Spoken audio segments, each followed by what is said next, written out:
Bonjour, bonjour, bonjour, bonsoir pour notre rendez-vous. J'ai du retard, impossible de me connecter. Bon, c'est pas très grave. On va retrouver Adeline Gaden. Donc voilà pour notre live sur les émotions et les plantes. Et en intro, avant qu'Adeline arrive, j'avais envie de vous lire le petit texte qu'Edouard Bach donc a écrit sur les conférences d'Edouard Bach. Coucou Adeline, je lis juste ce texte-là, conférence de Wellingford le jour de son anniversaire, donc le jour de ses 50 ans. Et ça va faire le lien aussi avec notre live, hein. Je ne dis pas ça pour rien. Voilà. Alors, depuis l'aube de l'humanité, les plantes ont été employées comme remède, et aussi loin que remontent les traditions, l'être humain a eu la conviction que les herbes des prés, les vallées, des collines recélaient le pouvoir de le guérir de ses maladies. Bien des siècles avant Jésus-Christ, les anciens Indiens, les Arabes et d'autres races étaient experts dans l'art d'utiliser les cadeaux de la nature, de même que d'anciens Égyptiens et plus tard les Grecs et les Romains. Cette pratique s'est poursuivie à un degré moindre jusqu'à cette époque. Bon, je vous passe les détails et à la fin, juste pour conclure, nous allons chercher donc avec confiance dans la nature tout ce qui est nécessaire à nous maintenir en vie. L'air, la lumière, la nourriture, les boissons, etc. Il est peu probable que dans ce grand système qui pourvoit à tout, la guérison de nos maladies et de nos misères ait été oubliée. Voilà, j'avais envie de commencer avec cette introduction. Voilà, Edouard Bach, les conférences du docteur Edouard Bach le jour de son anniversaire parce que c'est important aussi de remettre voilà le texte de Bach, je trouve à mon sens voilà par rapport aux plantes et aux émotions, et on va voir avec Adeline comment on peut voilà s'occuper de nos émotions, mais aussi les émotions des plantes. Je trouve ça bien. Et puis moi je vais vous parler évidemment de tout ce qui est émotionnel autour des fleurs de Bach, et je vais aller chercher Adeline. Donc du coup Adeline, toi tu ne m'as pas demandé, donc je vais te chercher. Voilà, je te fais. Voilà, voilà. Normalement, tu devrais venir la voir arriver. Voilà, coucou, ça y est. Bonjour, bonsoir. Bonjour, bonsoir. Tu es en ligne. Tu reprends mon claim. C'est toujours ce que je dis. Bonjour, bonsoir. Il fait jour l'été, donc c'est pas Ouais. bonsoir. L'hiver, ça passe très bien. Mais bonjour en journée. Comment vas-tu? Eh bien, écoute, les petits soucis de la vie, mais je suis en tout cas ravie de ton invitation. Je suis ravie d'être là avec toi. C'est super gentil, merci Adeline. Alors nous, pour vous présenter notre relation, souvent je raconte un peu comment j'ai invité les personnes. Bon, je pense que tout le monde s'en fout, mais c'est pas grave. Je me dis que c'est toujours bien de discuter aussi, d'introduire les amis ou les gens que je connais pas du tout. Et pour le coup, voilà, nous on se connaît depuis 3 ans, 4 ans, 2016, je pense, 16. au moins. Oui, oui, parce que c'est une année importante pour moi, donc voilà. Tu as raison, 2016. Et bonjour à tous ceux qui se connectent, c'est super gentil. Donc voilà, c'est sûr que c'est l'été et que vous avez peut-être autre chose à faire, mais je sais qu'encore une fois, il y a du regardage en replay, donc ça c'est cool. Et donc depuis 2016, on a beaucoup collaboré ensemble sur Oui. voilà divers travaux que tu as faits. Et puis moi, du coup, j'ai un peu soutenu à ma façon aussi voilà sur des sujets aussi que tu avais envie de traiter. Et notamment, alors je fais un peu de com parce que je vais te présenter, mais je vais me présenter un petit peu, mais en même temps, on travaille un petit peu ensemble, donc c'est un peu cool. Green Power, ton premier bébé, on va dire, c'est donc aux éditions Solar, c'est un cahier qui est vraiment dédié, donc on voit bien Adeline, alors c'est coécrit avec Françoise aussi. Et donc tout plein de tips, tout plein de petites idées, des petites choses à découper aussi à l'intérieur, etc. Et tu avais dédié un chapitre sur les fleurs de Bach. Et puis le dernier né, mais non, c'est pas le dernier non plus qui va arriver, il y en aura d'autres. On verra. On verra. Alors pas forcément sous forme de cahier, mais voilà, cocooning aussi avec les plantes. Et du coup, c'est vrai que j'ai proposé à Adeline d'être avec moi ce soir parce que déjà parce qu'encore une fois, les gens que j'aime et que j'apprécie, j'aime bien les mettre en lumière et puis partager aussi, tu vois, je trouve ça chouette. Et puis, comme je le disais dans la story, je trouve que c'est important. Alors, c'est vrai que moi, je suis plutôt dédiée, enfin, en tout cas, j'ai envie d'axer l'orientation sur la périnatalité, la santé émotionnelle, en tout cas, de toutes les parents, les mamans. Alors toi, tu es maman de deux petites filles. Mais c'est vrai que je trouve que j'ai donné la parole à des gens qui utilisaient les plantes, en tout cas les végétaux dans l'alimentation. Alors là, il y a la santé émotionnelle, mais la santé aussi, ça va avec la nourriture. Et puis, les animaux, parce que ça fait partie de nos vies. Et puis, les végétations au sens large, parce qu'on a aussi des plantes chez nous. Et je me dis que qui pouvais-je inviter de mieux que toi pour en parler, en fait. Et comme on est déjà très branchés toutes les deux sur l'émotionnel, Oui. Ça tombe sous le sens de faire un live aussi ensemble sur les émotions. Et du coup, j'ai été refouiller un livre de Stéphane Boll, qui est donc le directeur du Centre Bac, que tu as interviewé, du reste, je dois le dire. Vous pouvez aller voir sur YouTube et vous écrivez Stéphane Boll, donc S-T-E-F-A-N, plus loin B-A-2-L, et vous écrivez Rescue, R-E-S-C-U-E, et vous aurez le reportage d'Adeline sur l'interview qu'elle a fait. Donc ça fait à peu près 6 minutes et il explique comment Rescue est né pour Edouard Bach. Et du coup, Stéphane a écrit ce livre sur les jardiniers et les plantes. Et si je peux donner quelques tips de fleurs de Bach à destination des plantes, ce sera l'occasion aussi pour nous de partager, parce qu'on ne le sait pas toujours, hein, mais les fleurs de Bach, les plantes, elles peuvent aussi en prendre. Mmh. Oui, je confirme. Donc c'est à toi de te présenter. Alors je l'ai fait, mais bon, tu vas le faire à ta façon parce que c'est toi, tu parleras mieux de toi avec tes mots, voilà. Alors, encore merci pour l'invitation. Donc, je commencerai par dire qu'à la base, avant même d'être journaliste, je suis ingénieure agronome. Donc, c'est vrai que les plantes, je m'intéresse pas seulement à ce qu'elles nous apportent pour la santé, mais comme tu en parlais aussi tout à l'heure, l'alimentation. Au final, voilà, les plantes, elles sont partout dans notre quotidien. Moi, j'ai vraiment beaucoup de gratitude pour elles. Et puis, c'est quelque chose que j'aime bien dire quand je parle des plantes au tout début, c'est de dire que on dit souvent les plantes servent à ceci, servent à cela. Non, en fait, elles produisent des substances, elles produisent des molécules, des principes actifs pour elles-mêmes, hein, pour voilà, stocker dans leurs graines des lipides pour ensuite que la petite plantule sorte, des molécules actives pour se défendre contre d'autres plantes, des insectes. Et voilà. Et nous, on découvre que ça peut nous servir et donc on les utilise. Et donc, quand on utilise les plantes, on doit avoir beaucoup de gratitude et puis d'humilité parce qu'en fait, elles font pas ça pour nous. Voilà, il faut arrêter de toujours être auto-centré sur l'espèce humaine, Homo sapiens. Non, les plantes, voilà, elles sont hyper utiles et voilà, il faut avoir beaucoup de gratitude pour elles. Donc, moi, je suis une grande passionnée des plantes. Ça a commencé vraiment toute petite.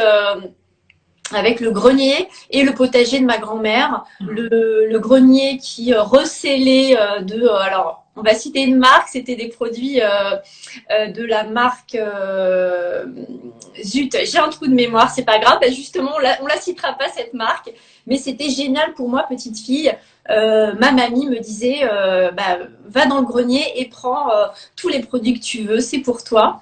Donc voilà, déjà toute petite, je découvrais comme ça les cosmétiques, les petits produits à base de plantes et c'est comme une caverne d'Ali Baba pour moi. Il y avait son potager, il y avait son jardin aussi, avec un cognacier. J'étais fascinée par cet arbre si généreux en hiver qui donne des fruits.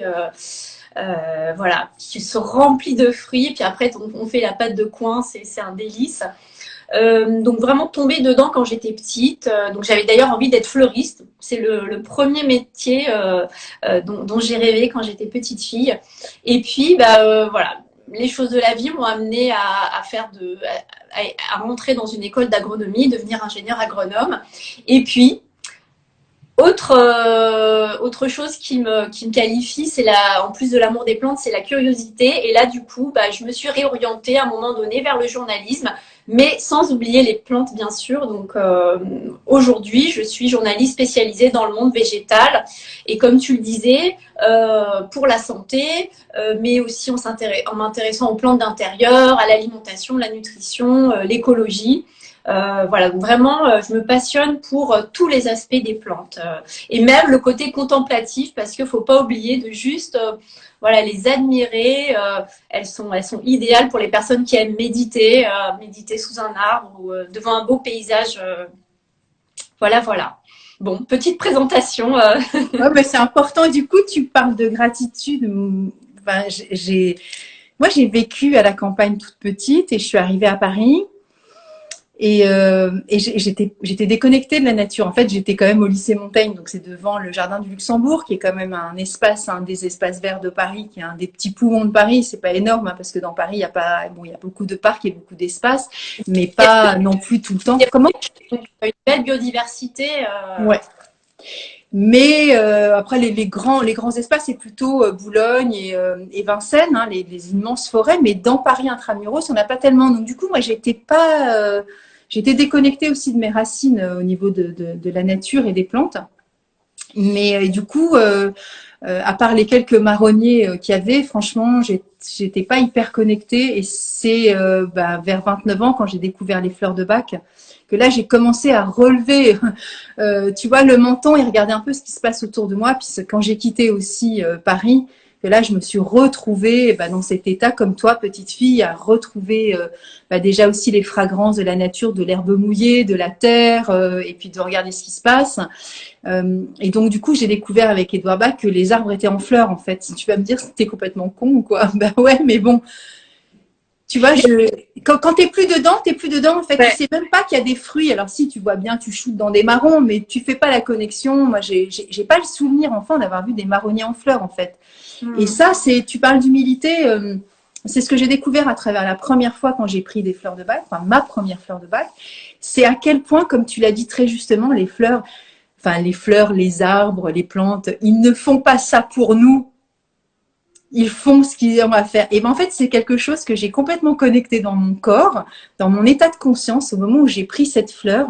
Ça fait une espèce de, tu sais, comme de saut quantique, de prise de conscience. Alors, c'est pas du tout un truc intellectuel, hein, ce que je suis en train de t'expliquer. C'est un état je sais pas, d'hyper éveil, hyper clarté, appelons ça comme on veut, je m'en fous. C'est quelque chose que j'ai vécu, j'arrive pas forcément à mettre des mots. Hein.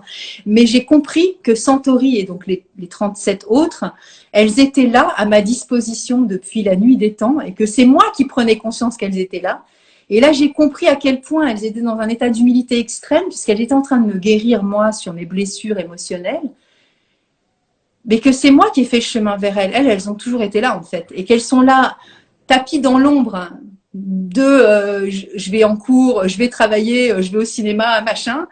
Mais elles ont toujours été là et que le fait de me mettre à leur portée, donc avec humilité, ça m'a rempli de gratitude, comme tu dis, pour reprendre tes mots, de joie, mais en même temps de désarroi total, de petitesse en fait, tu vois, de ce manque, justement de cette croyance de supériorité de cette race humaine par rapport à la race végétarienne, végétalienne, je sais pas comment on pourrait dire, Oui, cette race du végétal. Le règne végétal et le règne animal, et puis nous, sapiens, Ouais, qui prenons. c'est ça. Mais du coup, quand j'ai découvert ses travaux et donc son bouquin là que j'ai pas sous les yeux, là, La guérison par les fleurs, ça bouge. Il en parle et il dit que les fleurs de Bach, elles sont pour les hommes, pour les animaux et pour les végétaux. Et là, je me suis vraiment mangé une grosse claque parce que peut-être que dans mon conscient, la construction de mon être, c'était les hommes. Après, les animaux, why not? Mais alors les plantes, pas du tout, hyper éloignées.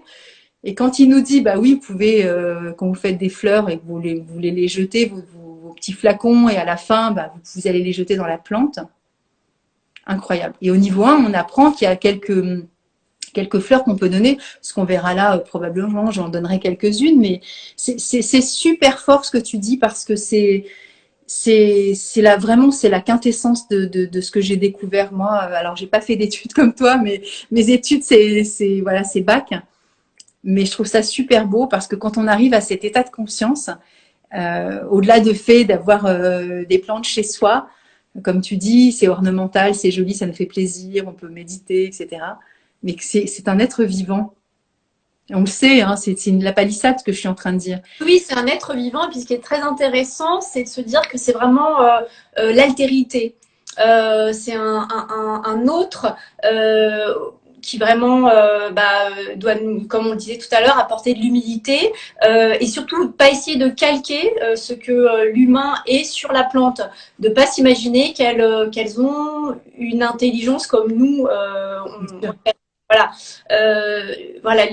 Le monde végétal a des caractéristiques qu'on a du mal en fait à comprendre. C'est difficile en fait de se mettre à la place d'une plante. Hein. Il y a même un livre qui s'appelle dans la peau d'une plante. C'est extrêmement compliqué, même pour les biologistes, les botanistes qui connaissent très très bien ça. Voilà, donc c'est vraiment l'altérité, encore plus que l'animal. Et donc ça demande de l'humilité quand on va vers elle. Et puis voilà, attention à pas calquer ce qu'on sait, ce qu'on est sur elle. Certes, elles ont une forme d'intelligence, mais vraiment pas ce que nous on connaît de l'intelligence, quoi. Non, et ben justement par rapport à ça, alors c'est ce que je dis souvent, on peut pas faire d'anthropomorphisme avec les plantes. Donc je sais pas si le mot anthropomorphisme on s'adapte aux animaux, mais pas forcément aux plantes. Là, on est Le font, hein. Il y en a beaucoup qui le font, qui parlent voilà, dans la forêt, les arbres parents, les arbres enfants. Je pense que ça peut être intéressant pour amener le public à mieux respecter le monde végétal, mais enfin en tout cas, les botanistes, les biologistes qui m'intéressent et que je respecte disent que c'est faux, hein, que c'est vraiment on se ment à soi-même en essayant de calquer nos émotions, notre intelligence sur les plantes. Après, je pense que c'est un leurre puisqu'on n'a pas la même forme de connexion d'intelligence. En tout cas, nous, ce que nous nommons intelligence, puis tu sais que dans l'intelligence, tu as l'intelligence, le quotient intellectuel, mais tu as le quotient émotionnel.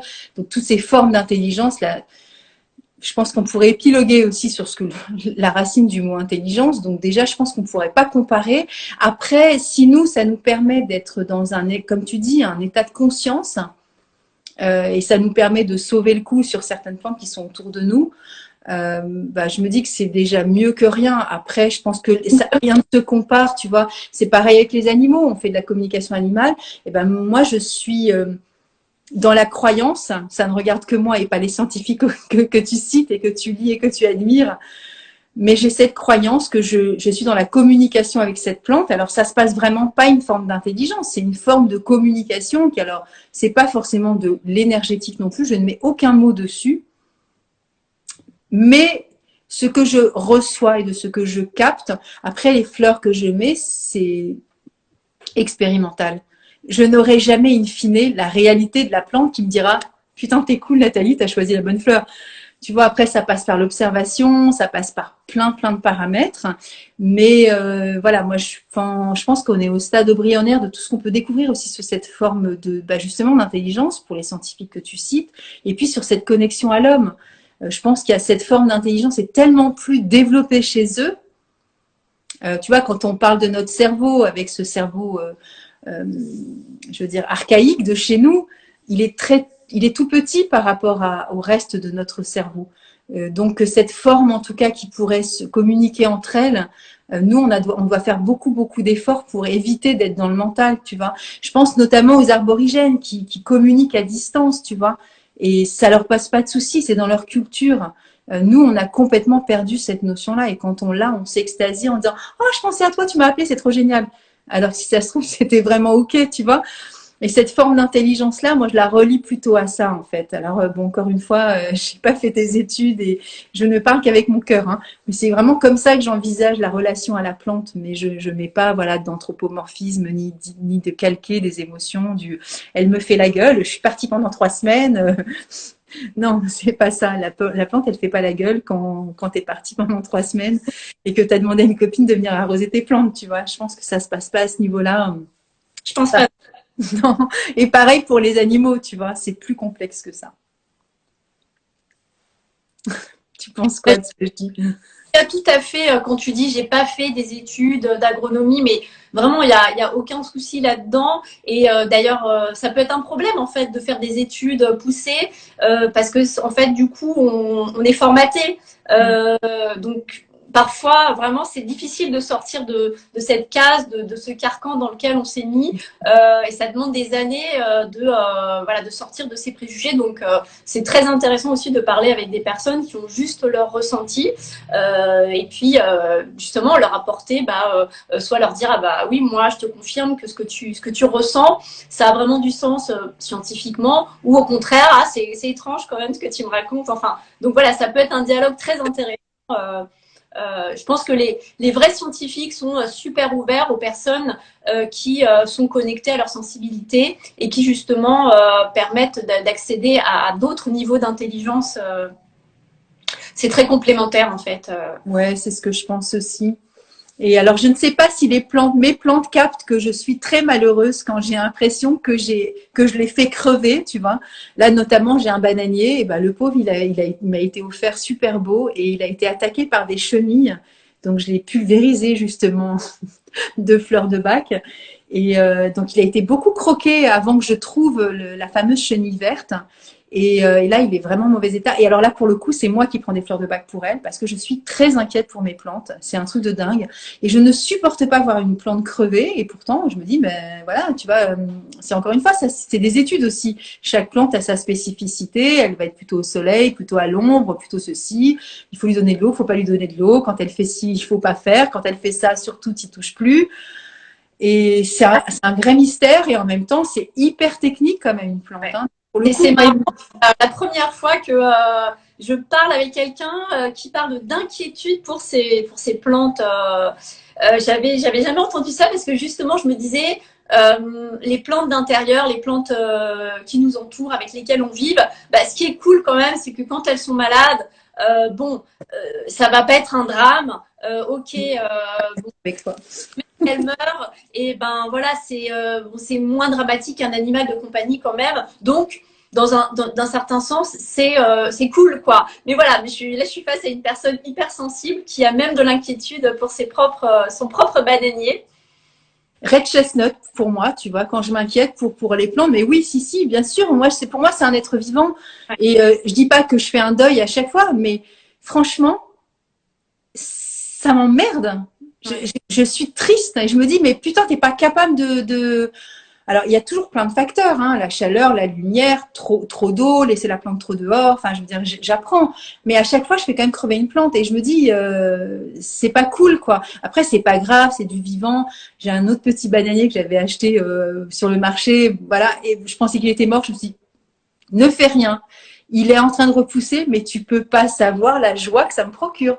J'ai l'impression que c'est une renaissance et que j'ai tenu le coup et que je l'ai accompagné. Enfin, voilà, c'est... Peut-être que je suis une grande malade, hein, c'est possible, tu peux me le dire peut-être. Non, Mais extrêmement connecté au vivant. Voilà, donc c'est vrai que je te souhaite pas d'être trop triste quand même pour tes plantes. Je te souhaite de relativiser, bien sûr. et, et moi en tout cas, voilà, j'ai pas ce type d'inquiétude pour mes plantes d'intérieur. J'ai vraiment beaucoup de joie, beaucoup de aussi de fierté quand je peux embouturer, en offrir. Voilà, j'adore faire ça, offrir des plantes que j'ai moi-même bouturées à mes copines. Il y en a peut-être parmi les personnes qui regardent. Là, je sais pas si Maud elle est encore avec nous, mais voilà, il y a une plante qui chez moi fait plein de petits rejets. C'est la première. Et j'inonde tous les gens que je connais de cette petite plante. Et j'adore quand on m'envoie une photo. Regarde comme ton bébé se plaît bien chez moi. Bon, par contre, j'ai des copines chez qui ça marche pas du tout, donc j'ai arrêté. Ah, alors, donc tu t'inquiètes pas, mais tu leur en veux pas et ça te fait rien non plus. Non, non, je ne leur en veux pas. Et y a ce truc aussi qui est un peu bizarre, que j'arrive pas du tout à expliquer. Et vraiment, tu vois, avec mes études d'agronomie, j'ai aucune explication là-dessus. Mais il y a cette idée que certaines plantes d'intérieur, elles ont l'air de choisir les gens. Et parce que vraiment, cette plante dont je parle, la plante araignée, le chlorophytum, c'est une plante super facile à faire pousser chez soi. Ça fait partie des plantes increvables. Et Pas chez moi. Tout peut crever avec moi. mais voilà, il y a une copine chez qui j'ai fait plusieurs tentatives de plantes araignées et ça marche pas du tout. Je sais pas pourquoi. Pourtant, elle habite dans le même quartier que moi. Elle a le même type d'exposition de son salon. Et voilà, je sais pas pourquoi ça marche pas chez elle alors que c'est la plante facile par excellence. Ouais, mais alors du coup, pour moi, Adeline, c'est que cette forme d'intelligence dont on parlait, puisque c'est le terme que tu as employé, euh, pour moi, l'énergie que l'on dégage, je l'ai déjà dit pour les animaux quand j'ai fait des lives avec, voilà, avec LA sur les fleurs de bac et les animaux, bah, c'est pareil en fait. Nous, on dégage aussi des choses et je suis sûre qu'avec la meilleure volonté du monde, il y a des choses, il y a des moments où on est aussi dans une sorte d'incompatibilité. Alors, je sais pas, on peut pas tout comparer. Peut-être que là, elles les ont pas exposées au bon endroit. Enfin, il y a c'est pareil. Il y a des plantes qui se plaisent plus à des endroits dans l'appartement ou dans la maison. Faut pas hésiter à les changer de place si on voit qu'elles font la tête quelque part. Donc, tu vois que là, on voit bien qu'elles font la tête. Et moi, j'ai déjà observé ça dans des plantes où je me dis, mais putain, elle a pas l'air de bien. Mais elle m'a pas dit, Nathalie, change-moi de place, tu déconnes, je suis pas bien où je suis.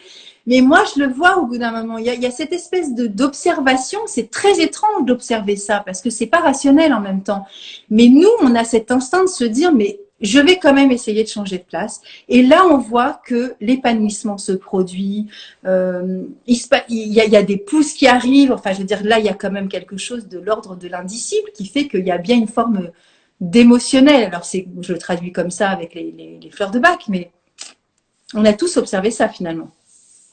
Tout à fait. En tout cas, moi, je suis super curieuse de savoir quelle fleur de bac tu peux utiliser pour faire du bien à tes plantes. Alors, c'est vrai que j'avais déjà vu ça avec une personne qui fabrique des fleurs de bac, Ouais.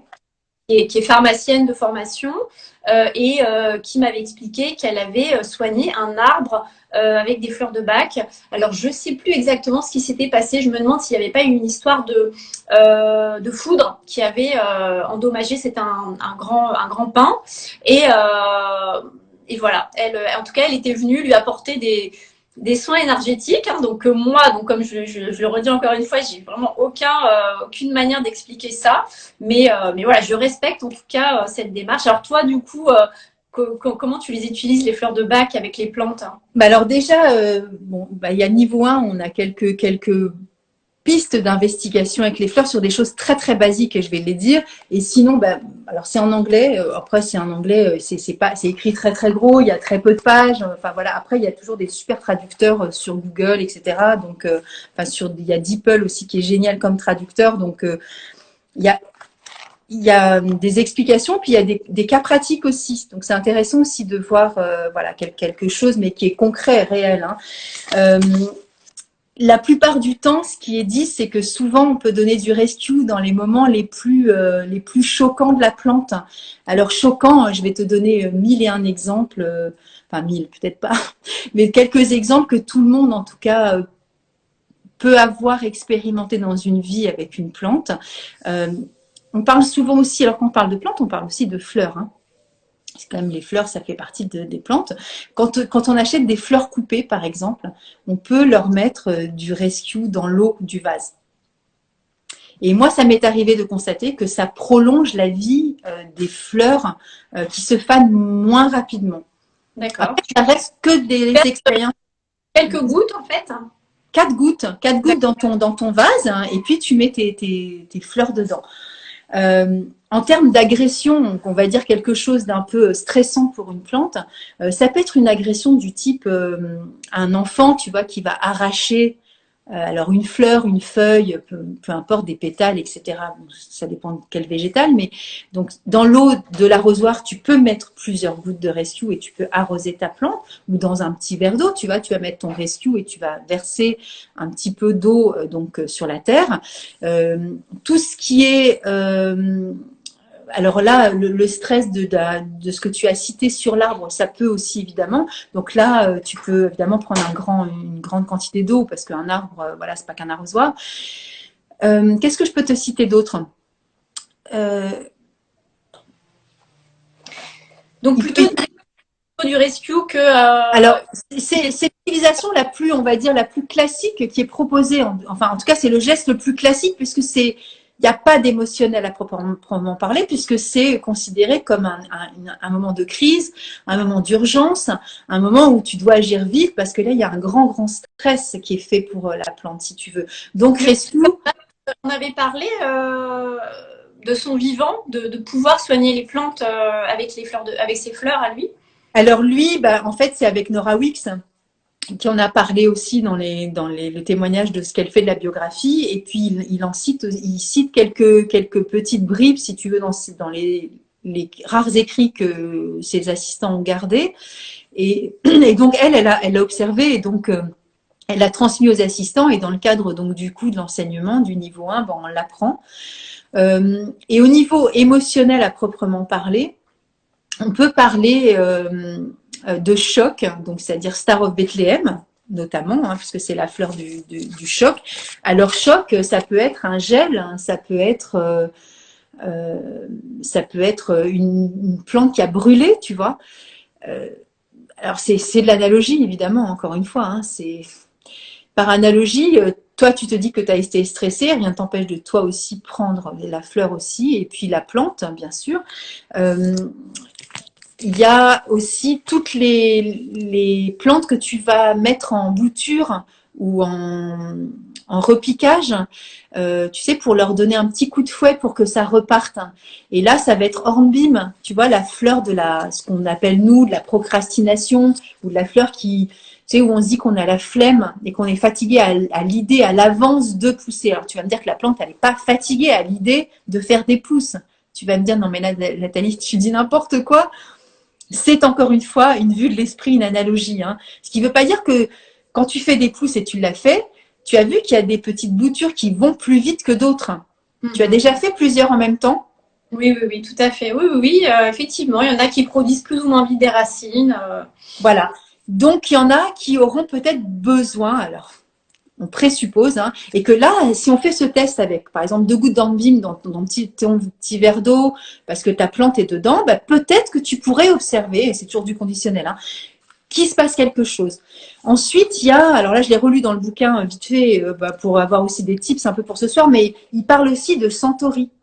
La fleur Centauri, pour les hommes, c'est la fleur de la personne qui va être très servile, très soumise, et qui va souvent se laisser abuser par des gens qui vont avoir un peu plus de pouvoir sur soi. Et bien, il y a certaines plantes, quand elles sont les unes avec les autres, qui se font un peu abuser du pouvoir, entre guillemets, de la plante qui est à côté, qui va marcher sur les plates-bandes et qui va arriver sur elle, et elle va un peu laisser la place, si tu veux.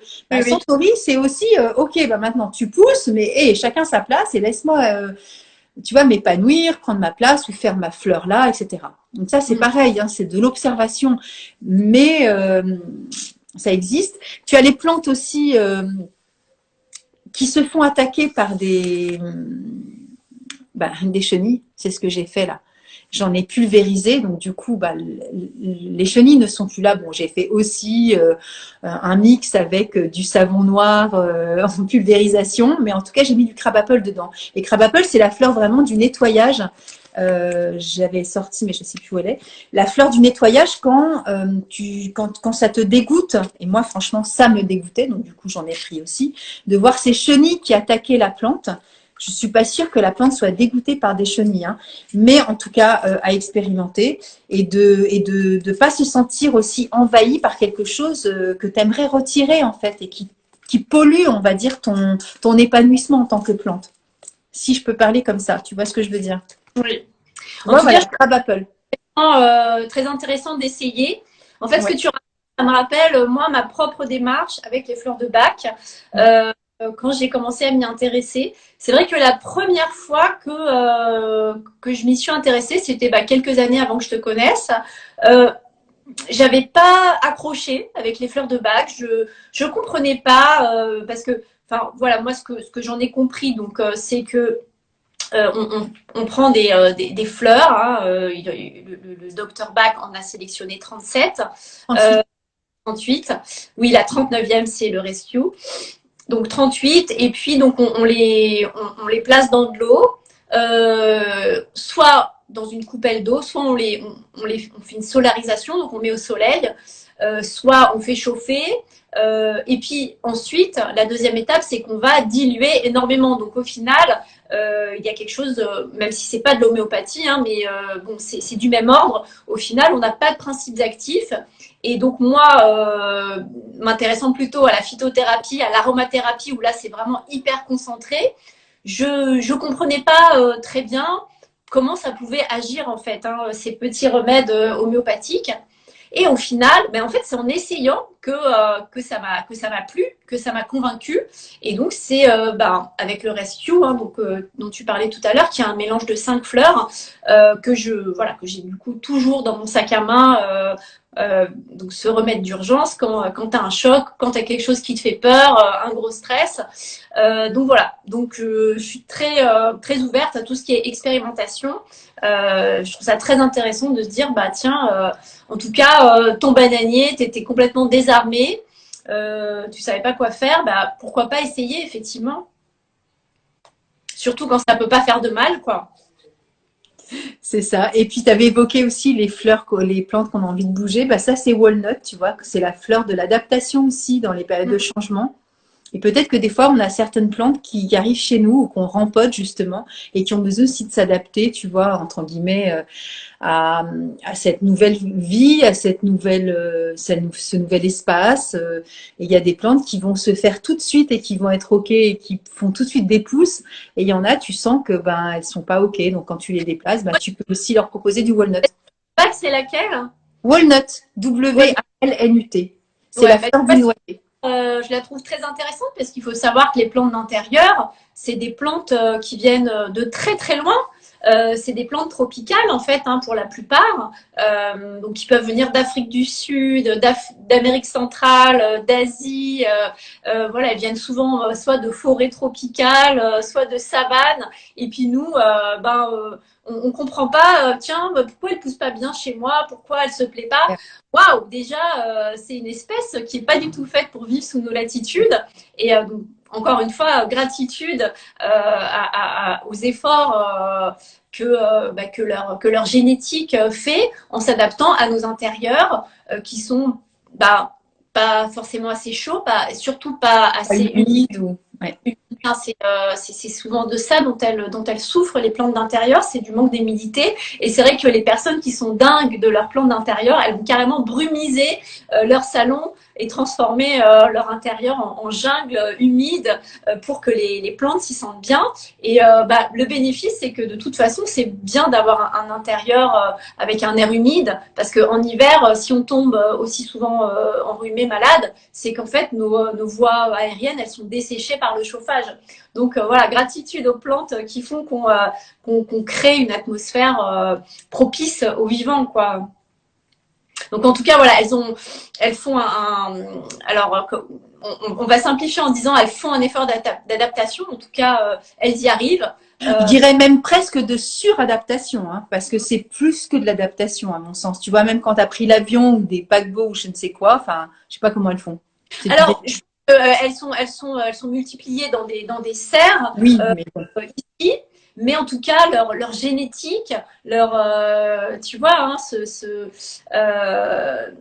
cette programmation, ces informations qu'elles ont en elles et qui font qu'elles deviennent des plantes luxuriantes, à la base, c'est pas pour être sous nos latitudes. Et donc, cette génétique, cette intelligence, là, on peut parler d'intelligence hein, quand on parle de l'ADN, arrive à vivre et à nous faire du bien ici aussi, quoi.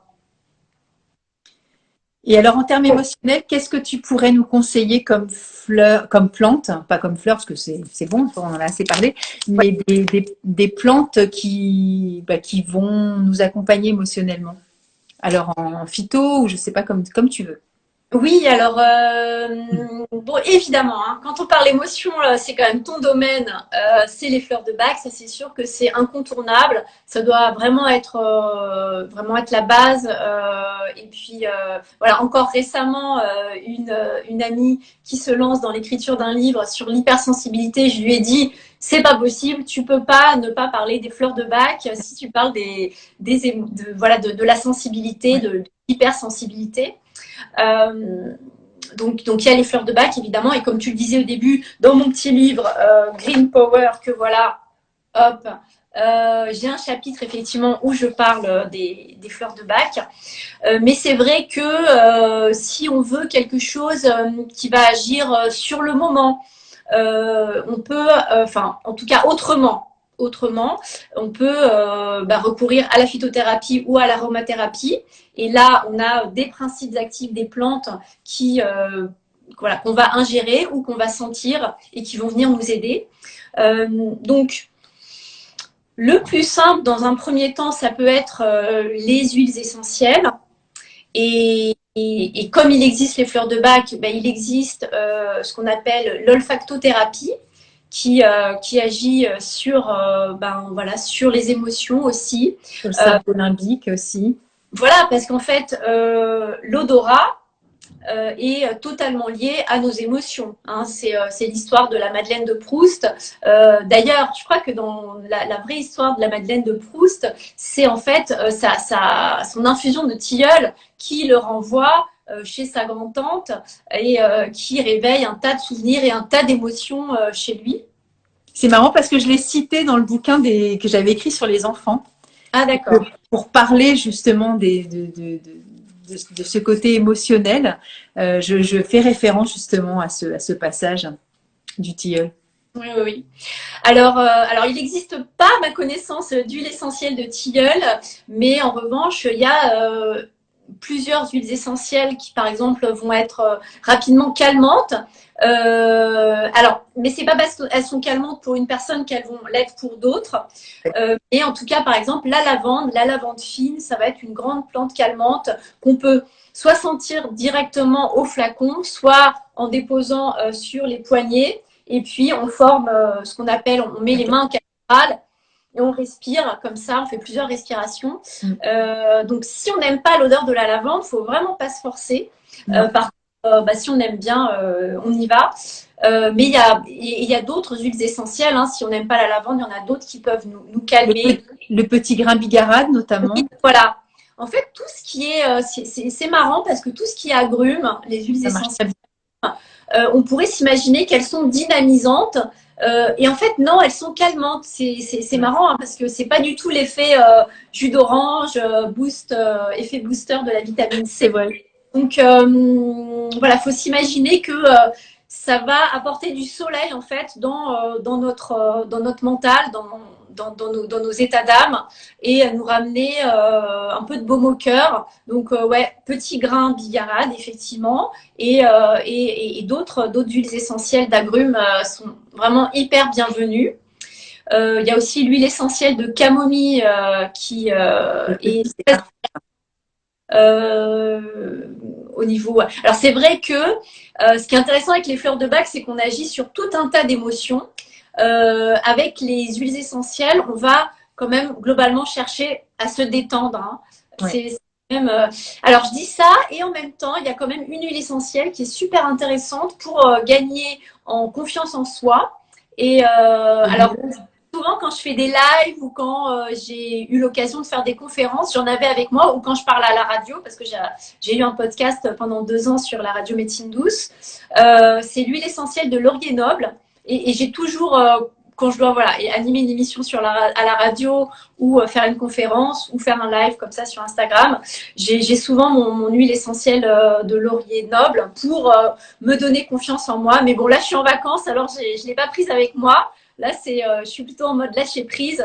Oui, puis tu es en confiance avec moi aussi. Enfin, Oui, voilà, je suis en c'est pas la confiance. radio, mais bon. Ouais, ouais, ouais. Bon, même si voilà, c'est pas toujours évident ce format électronique, voilà, toute la virtualité, c'est pas toujours simple, je trouve. Donc j'aurais pu, si j'en avais eu avec moi, je pense qu'elle m'aurait accompagnée. Et vous m'auriez peut-être vu pendant le live sentir mon huile essentielle de laurier noble. C'est vraiment super efficace.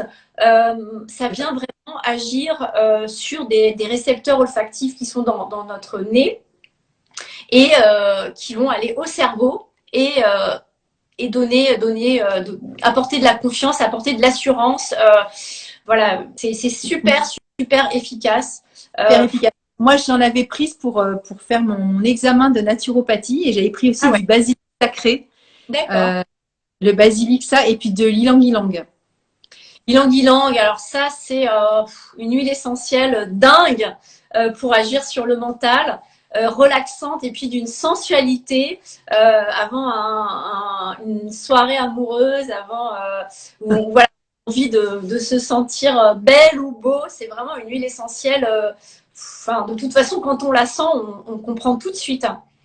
Alors, Aussi pour il y a des les personnes qui supportent pas cette odeur aussi, hein. C'est vrai que c'est assez entêtant. Oui. Et comme tout à l'heure, je parlais par exemple de la camomille. Moi, je l'aime vraiment pas. Alors, je pense qu'elle est très efficace pour plein de gens. Mais moi, je supporte pas. C'est super fort. Ouais, je Par suis contre, d'accord. langue. Alors là, il n'y a pas de souci, quoi. J'adore son parfum. Et alors moi, j'ai découvert au cours d'une séance d'olfactothérapie l'huile essentielle qui vraiment est mon huile essentielle compagne et qui vient me faire du bien.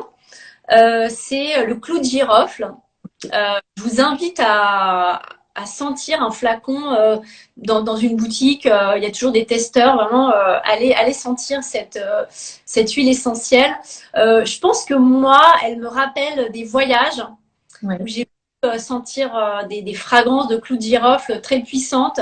C'est en Indonésie, il y a des cigarettes au clou de girofle. Et pour moi, ça me fait sortir de mon quotidien quand j'ai besoin, et je pense qu'on a souvent besoin voilà, de cette légèreté d'ailleurs. Et moi, vraiment, elle me fait du bien.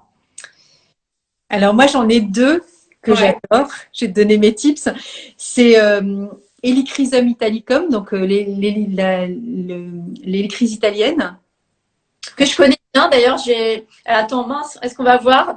Je me la suis tatouée sur le Ah, bras. joli. Voilà, c'est l'immortel aussi, on Ouais, l'appelle. l'immortel, voilà. Et la ciste lanadifère aussi. C'est vraiment des odeurs qui me calment tout de suite, en fait. D'accord, ok. Ouais. Alors, Et l'hélicryse, c'est l'huile essentielle qu'on met sur les bleus. alors, c'est Star of Bethlehem, en fait, tu vois. C'est vraiment la fleur du choc. Et c'est pareil pour l'hélicryse, hein.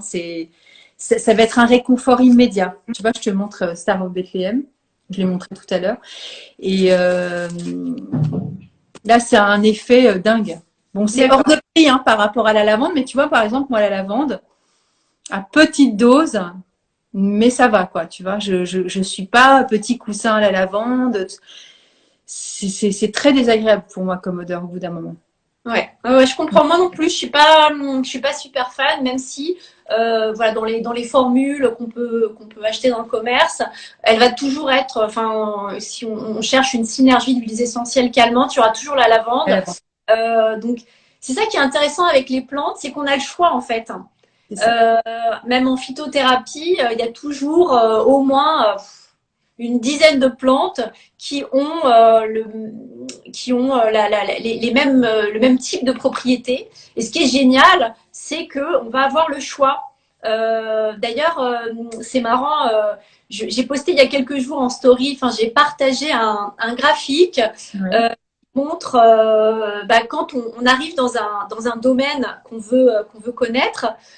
Au début, on acquiert, on est à fond, donc on acquiert des connaissances et on a l'impression à un moment donné de savoir plein de choses et on peut même dire je suis expert dans tel ou tel domaine. Et puis finalement, au bout d'un moment, quand on commence à creuser, on redescend et là on se rend compte que c'est beaucoup plus compliqué Et quand on avance dans le temps, mais vraiment, on se rend compte qu'on connaît vraiment pas grand-chose. Alors que, tu vois, ce qui est marrant, c'est qu'au début, on pensait être un expert ou une experte. Et donc, les plantes, c'est vraiment ça. Il faut essayer, expérimenter. Alors, au début, voilà, on va maîtriser quelques plantes médicinales, quelques huiles essentielles et on va commencer à conseiller les autres, à donner plein. Puis après, on va se rendre compte que c'est plus compliqué que ça. On va avoir encore une fois de l'humilité. Mais en tout cas, voilà, c'est ça qui est génial avec les plantes, c'est que faut pas s'arrêter en se disant ah bah l'huile essentielle de lavande, elle me fait rien, c'est désagréable. Non, faut essayer d'autres choses. En tout cas, si ça nous attire, si on est motivé et si on est convaincu que ça peut vraiment aider, faut expérimenter. C'est ça. Commencer par des tisanes, c'est vrai que c'est la forme la plus simple et la moins dangereuse parce que c'est assez dilué. On peut commencer par des plantes très connues et puis petit à petit faire des mélanges. Mais en tout cas, pas hésiter à expérimenter. Et voilà, si quelque chose, on a l'impression que ça fonctionne pas, faut aller voir une autre plante qui aurait des propriétés proches. C'est ça, parce qu'il y a plein en fait de directions différentes avec des propositions différentes à chaque fois. Ça se voit beaucoup, je trouve, en huile essentielle et en phyto. Par contre, tu vois, avec les fleurs de bac, la culpabilité, c'est la culpabilité. Manque de confiance en soi, c'est manque de confiance en soi. Il n'y a pas 36 fleurs, il n'y en a qu'une, c'est celle-ci. Mais pour le reste, je trouve qu'on a vraiment un choix incroyable d'aller dans la même direction, mais avec un autre accompagnant. Et on a vraiment, je trouve qu'elle s'adapte, sans parler de plantes adaptogènes, hein, parce que ça c'est vraiment génial aussi, mais elle s'adapte vraiment à qui nous sommes. En fait, on a toujours vachement de choix. C'est pas du tout limité, que ce soit de l'énergie, que ce soit trouver le sommeil, que ce soit voilà sur le foie. Enfin voilà, il y a toujours. Bon là, on n'est pas sur l'émotionnel, mais quand même. Après, quoique ça déclenche des émotions. Mais tu m'as fait rire tout à l'heure quand tu disais que le graphique, on connaît plein de choses et plus on connaît et moins on sait. Bah, c'est un peu l'histoire de la vie en fait, hein.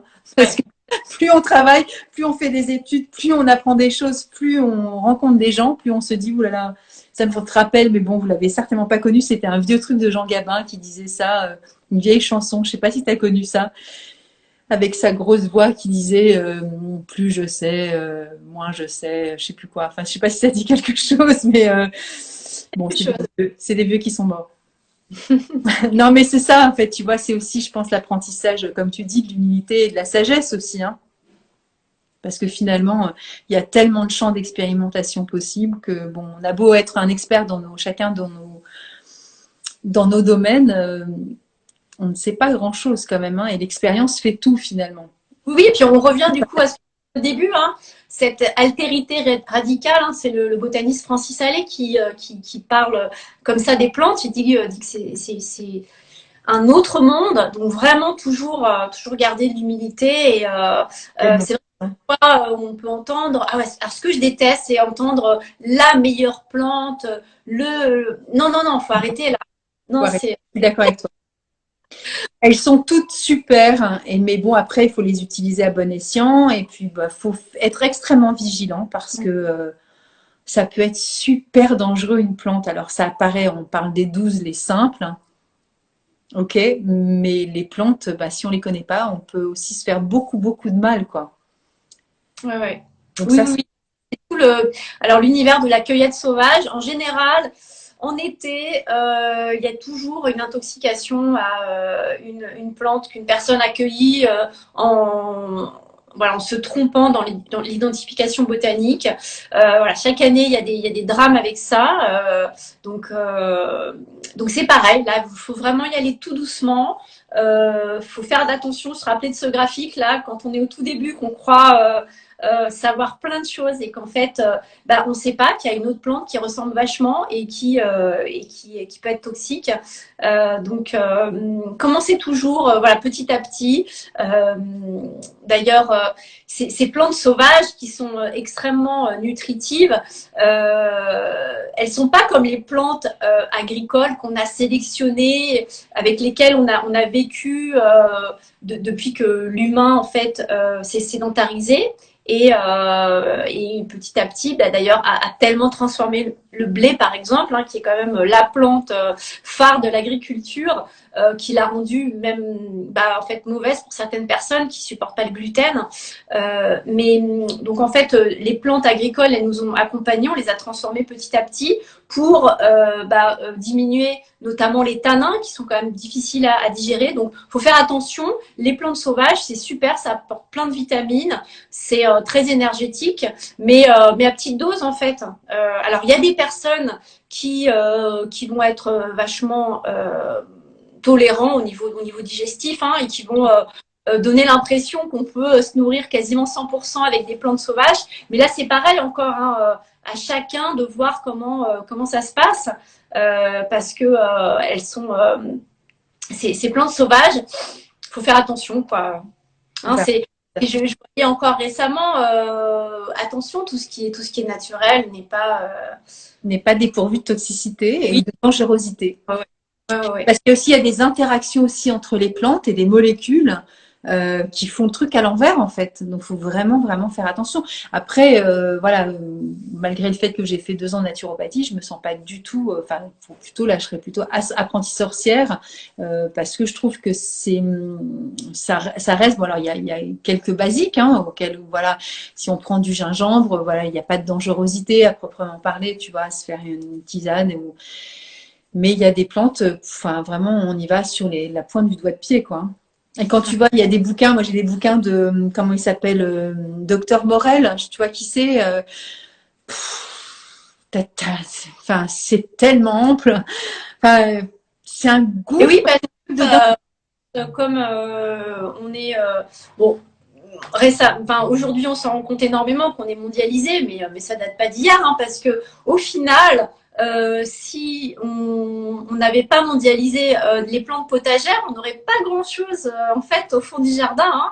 La tomate, la pomme de terre, l'aubergine, etc. Ça vient de très loin en fait, hein, et on a l'impression qu'on parle de local. Puis en fait, c'est pas du tout local à l'origine, hein. On les a acclimatés en fait, on les a acclimatés à nos contrées. Donc, je sais plus pourquoi je disais ça. Mais oui, pour la phytothérapie, tu disais Docteur Morel, ces bouquins, ils sont énormes, mais parce qu'en fait, on a la chance de pouvoir aussi utiliser des plantes d'ailleurs. Tu parlais des plantes adaptogènes. En général, les plantes adaptogènes, donc qui nous aident à nous adapter au stress, elles viennent de loin parce qu'elles poussent dans des endroits qui font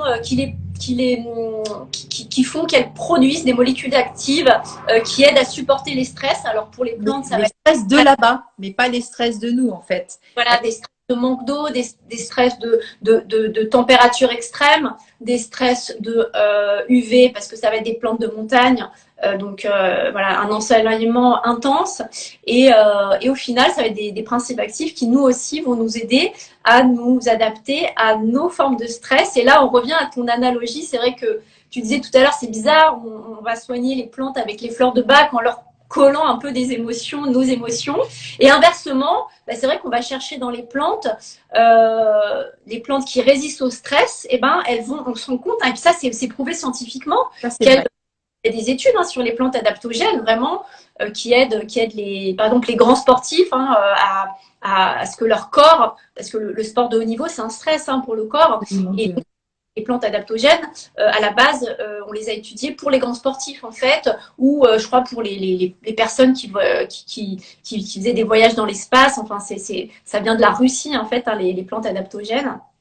Donc en tout cas, la phytothérapie, l'aromathérapie, c'est une sorte de voyage, hein. On a commencé à parler des plantes d'intérieur qui invitent le voyage dans notre maison, parce que c'est des plantes qui viennent de très loin. Mais avec la phytothérapie, même si moi j'ai toujours tendance à favoriser les plantes de chez nous, je vais préférer me faire une infusion de tilleul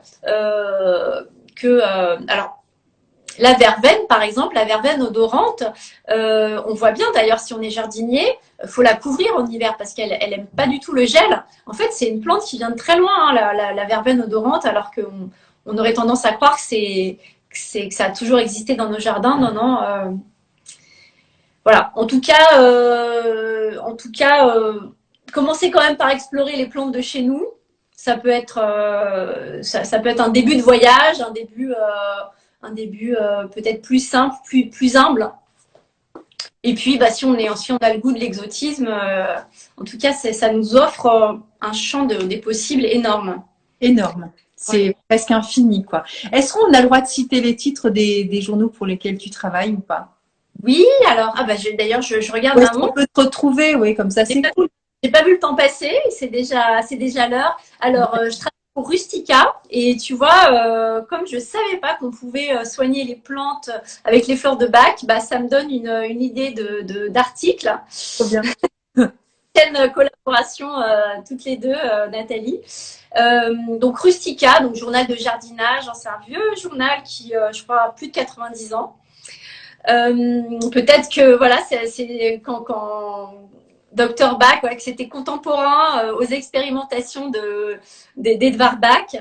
Je travaille aussi pour Plantes et Santé, qui est un journal plus récent et spécialisé dans la santé par les plantes. Super Et journal.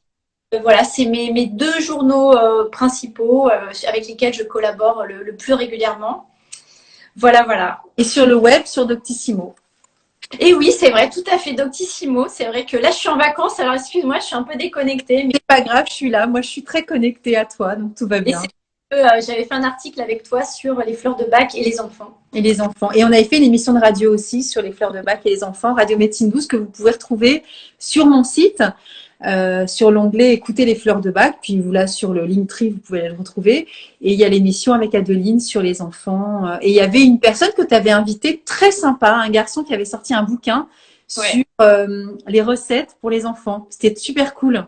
Ouais, c'est chouette. Alors là, on n'est que toutes les deux, mais c'est vrai que c'est sympa d'être trois, quatre à parler d'une thématique. C'est vrai que c'est les humains. Bon, les plantes c'est super, mais les humains c'est pas mal aussi. C'est Quand, clair. quand on a envie de s'enrichir les uns les autres et d'être ouvert aux autres points de vue. C'est important. Et ben voilà, il est -10 presque. Ça passe super vite, hein. Mais oui, mais oui, mais oui. Merci pour tout, Adeline, et puis merci à tous ceux qui ont été là.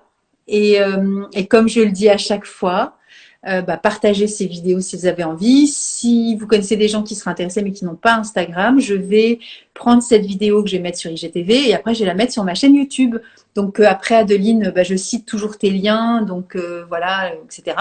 Et du coup, si vous avez envie de rentrer en contact avec Adeline, allez-y parce qu'elle fait des super articles, super boulot et super posts. Et puis si vous avez envie de collaborer avec elle, allez-y, hein, voilà. Nathalie, Bisous, au revoir, à bientôt. à bientôt. Bonne soirée Adeline. Merci.